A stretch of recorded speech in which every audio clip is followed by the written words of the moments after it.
Oi, pessoal, tudo bem? Bom, hoje eu gravei aula pelo Zoom, espero que vocês consigam ouvir a galera que não estava conseguindo, e eu espero que dê tudo certo, né?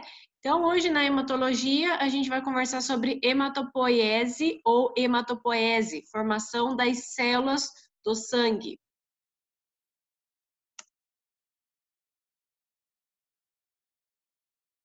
Bom, a primeira coisa que a gente precisa saber é a definição da palavra, né? Já falei para vocês, mas se a gente for fragmentar a palavra, hemato significa sangue e poese significa fazer, produzir. Não confundam hematopoese com hematogênese. Hematogênese significa a formação do sangue como um todo, então plasma e células e plaquetas. Quando a gente fala de hematopoese, a gente fala apenas da formação das células sanguíneas. A gente vai fragmentar a hematopoese em eritropoese, que significa a formação dos eritrócitos, mielopoese, que significa a formação dos granulócitos e monócitos, lembrando que os granulócitos são basófilos, eosinófilos e neutrófilos. Nós vamos falar de trombocitopoese, que é a formação de plaquetas, e a linfopoese, que seria a formação dos linfócitos. Então, dentro da hematopoese significa a formação das células sanguíneas, a gente vai dividir o estudo da hematopoese e direcionar para cada tipo de célula do sangue. E para cada tipo a gente tem um nome. Então, eritropoese é o nome que a gente vai dar para a formação dos eritrócitos, mielopoese, formação dos granulócitos e dos monócitos, a trombocitopoese, formação das plaquetas, e a linfopoese seria a formação dos linfócitos. A formação dos linfócitos a gente acaba deixando lá para a imunologia, vocês vão trabalhar isso ou já devem ter trabalhado com a professora Juliana.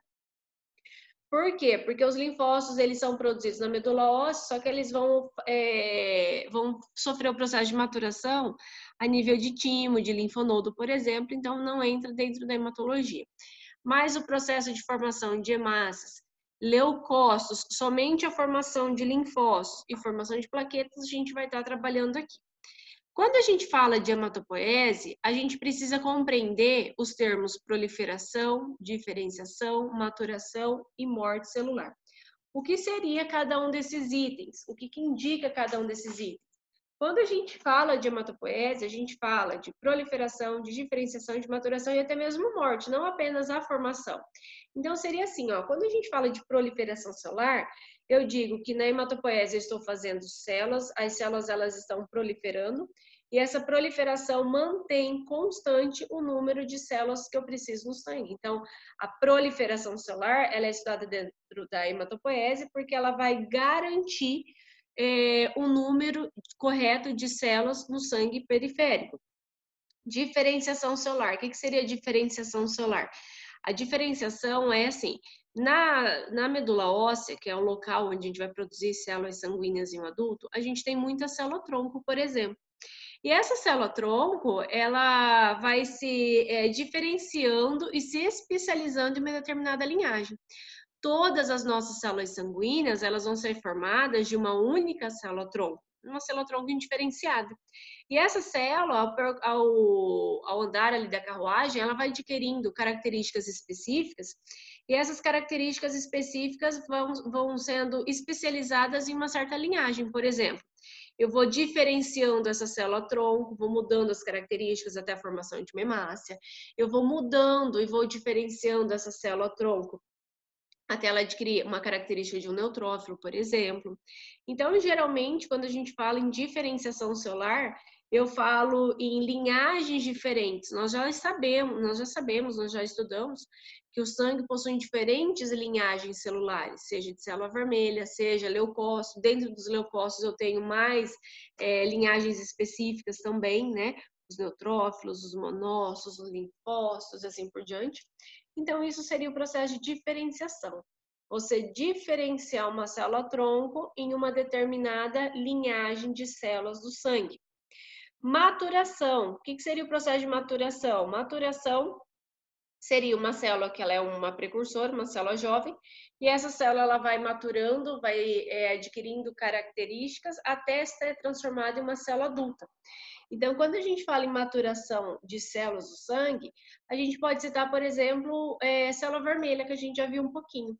Eu tenho o eritroblasto, que é uma hemácia com núcleo, que sofre o processo de maturação e vira o reticulócito, que sofre o processo de maturação e vira hemácia. Então, isso é maturação. Eu tenho uma célula jovem e essa célula vai maturar até se transformar em uma célula adulta. E morte. Como que morrem essas células? Os leucócitos, eles sofrem apoptose, morreram, beleza, tranquilo. Plaqueta, ela é autodestruída, ótimo. Mas e quando a gente fala de hemácias?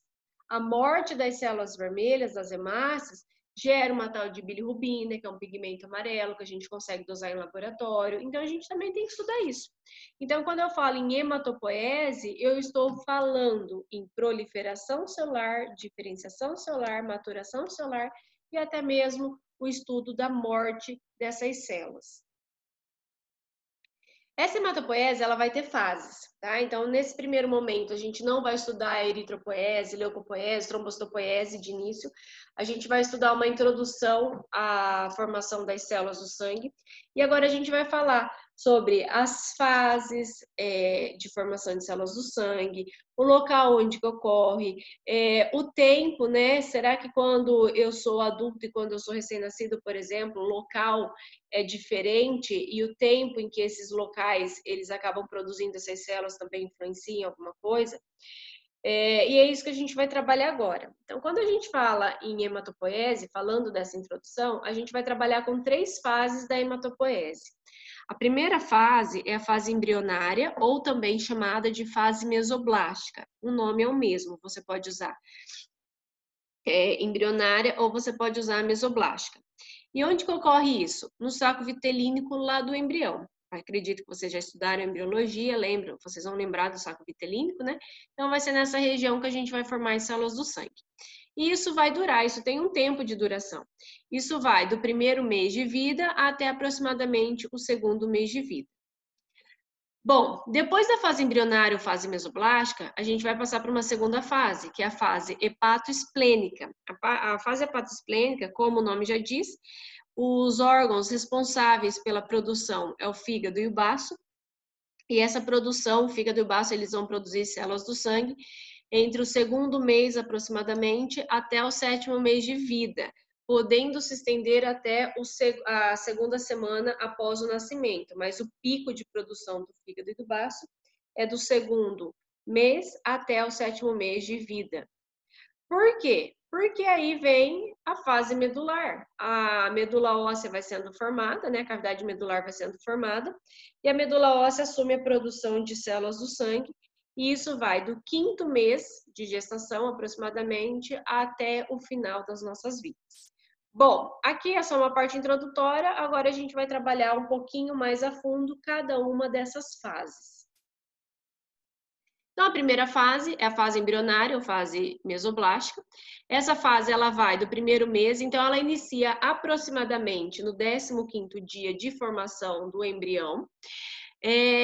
Vai ocorrer no saco vitelínico, como eu disse para vocês. Então, aqui a gente tem, né, onde vai ser formado o bebê, ali essa parte de cima. E a gente tem o saco vitelínico, essa coisa grande, branca, ali embaixo.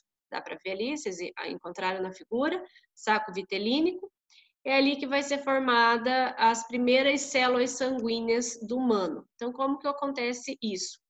Ao redor desse saco vitelínico, a gente começa a ter o que nós chamamos de ilhotas sanguíneas. O que são essas ilhotas? São amontoados de célula. Então, a gente consegue até ver no desenho da direita, né, as ilhotas sanguíneas, e isso nada mais, nada menos do que um amontoado de célula. Então, a gente vê esses morrinhos, né, esses amontoadinhos ali. O que vai acontecendo com essas ilhotas sanguíneas? Essas ilhotas, elas vão, como se fosse assim, abrindo, né? Vai formando uma luz no interior dessas ilhotas. E aí a gente começa a formar os primeiros vasos sanguíneos. É um vaso sanguíneo primitivo, né? Mas essas ilhotas, elas começam a fazer essa abertura e elas vão formar no interior a luz do vaso sanguíneo por onde o sangue vai percorrer. Então, aqui eu já tenho o vaso sanguíneo com abertura, né? Abertura no centro, que daí vai dar origem ao vaso sanguíneo. As ilhotas, então, que eram esses morrinhos, elas abriram essa luz no interior, e as células mais próximas da luz, elas começam a desprender. E essas células dão origem às hemácias, são as primeiras células formadas, tá?